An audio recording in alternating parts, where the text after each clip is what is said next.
السلام عليكم ورحمة الله وبركاته. أهلا وسهلا بكل اللي بيسمعونا. أول ما تسمع دين خارجي تحس بثقل. ليه؟ لأنه بالدولار أو باليورو، والعملة الأجنبية ما بتطبعش.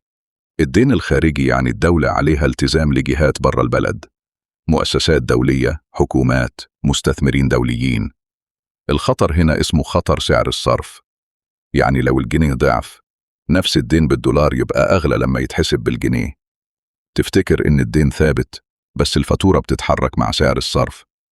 وده مش بس رقم على ورق، ده ضغط يومي على الدولار، لأن سداد الدين الخارجي محتاج تدفقات دولارية حقيقية، تصدير، سياحة، تحويلات، قناة، واستثمار مباشر. لو المصادر دي مش ثابتة، يبقى كل ميعاد سداد بيعمل توتر.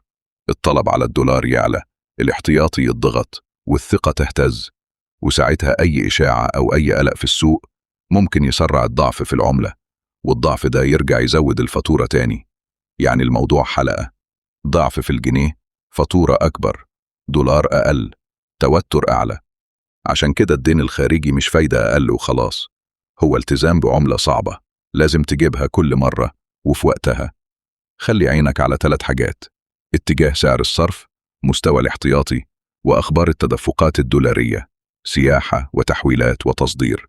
ونكمل قريب، لأن أي ضغط على الدولار ما بيقفش عند الأرقام، بيوصل للناس في الأسعار وفي السوق وفي الحياة اليومية.